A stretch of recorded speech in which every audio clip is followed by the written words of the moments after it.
இந்து மதத்திற்கு விரோதமாக பாடலை பாடிய இசைவாணியை கைது செய். கண்டிக்கின்றோம். இசைவாணியை கண்டிக்கின்றோம். இந்து மத விரோதியை கண்டிக்கின்றோம்.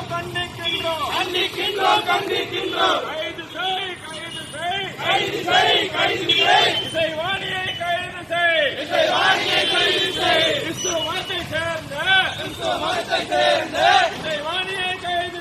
இசைவாணியை கைது செய்.